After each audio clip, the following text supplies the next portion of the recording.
National parks and reserves are an integral aspect of intelligent use of natural resources. It is the course of wisdom to set aside an ample portion of our natural resources as national parks and reserves, thus ensuring that future generations may know the majesty of the earth as we know it today. John F. Kennedy. The 1960s was a time of upheaval in America. Post-war optimism from the 40s and 50s, plus the tensions from the ongoing Cold War, all came to a head in a decade of counterculture, civil rights, and a quest to put a man on the moon. During the majority of the decade, 2 US presidents would showcase this optimism and tension as they led the country through some of its hardest challenges yet. Welcome back to RAC's Presidential Park Series, where we take a look at the presidents of the United States through the national parks that honor and define them.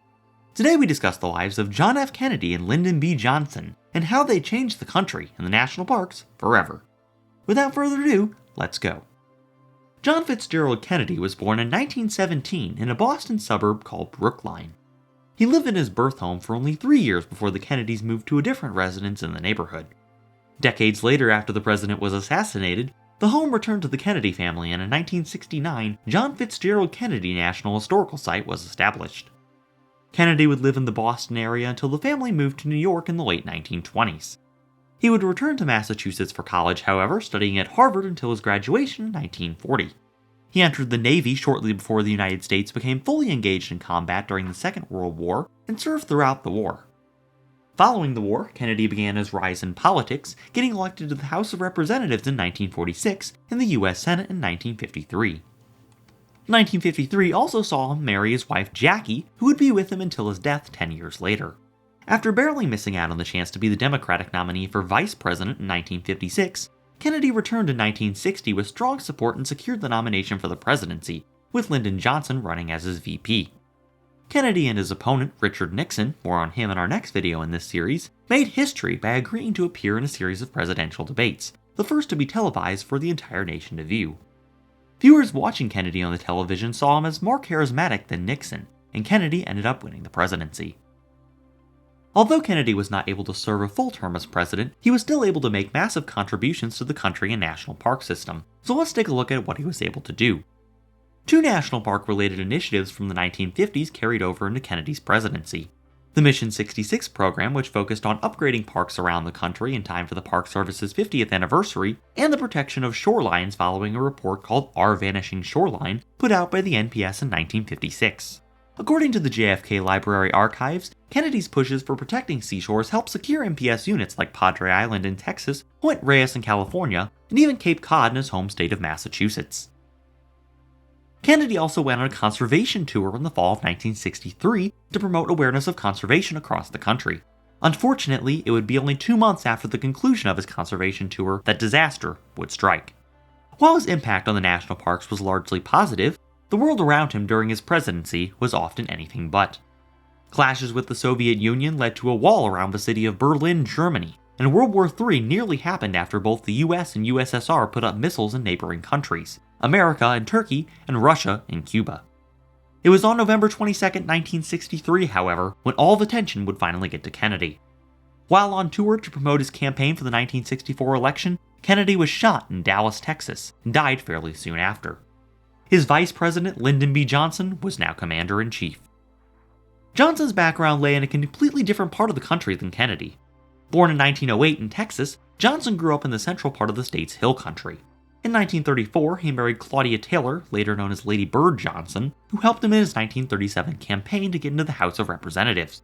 Lady Bird is remembered at Redwood National Park through the Lady Bird Johnson Grove, dedicated in 1969 for her efforts in environmentalism and conservation.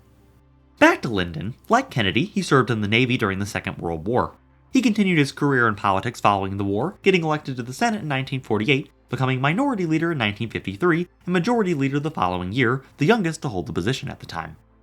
As mentioned earlier, Johnson was selected to be JFK's running mate in the 1960 election and served as VP until his assassination, upon which he ascended to the presidency. LBJ would serve out the rest of Kennedy's term and then proceeded to officially run for president in 1964, winning that election. Unlike Kennedy, who was often symbolic of American optimism at the time, Johnson was left with conflicts at home and abroad. In the United States, racial tensions were at an all-time high, and in Southeast Asia, A war that had been going on since the 1950s saw increased action from the United States following the Gulf of Tonkin Resolution in 1964, which gave Johnson the ability to send troops into the country of Vietnam without formally declaring war on the nation. Johnson, however, did envision a great society for Americans to live in, and did what he could to promote education, vitalization of urban areas, and what we'll focus on for the remainder of this video, conservation. During the Johnson presidency, the Wilderness Act of 1964 passed, allowing the government to make a national wilderness preservation system to provide protection for areas that might otherwise have been developed in the future. 2 years later, the National Historic Preservation Act placed all national historical parks on the National Register of Historic Places, providing additional protection for important places of the nation's history. In 1968, the Wild and Scenic Rivers Act sought to protect the nation's rivers and the wildlife within them, identifying several different areas of interest throughout the country.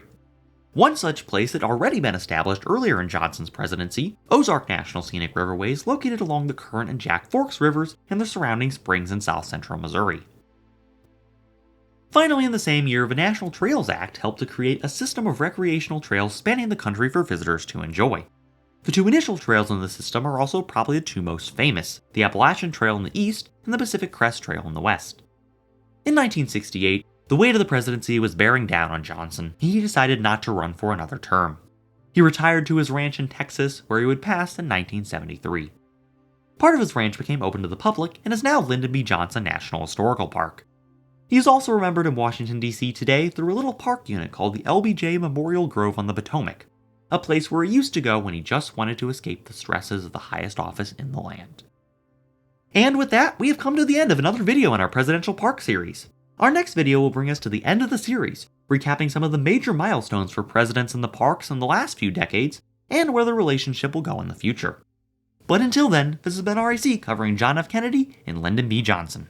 Thanks for watching.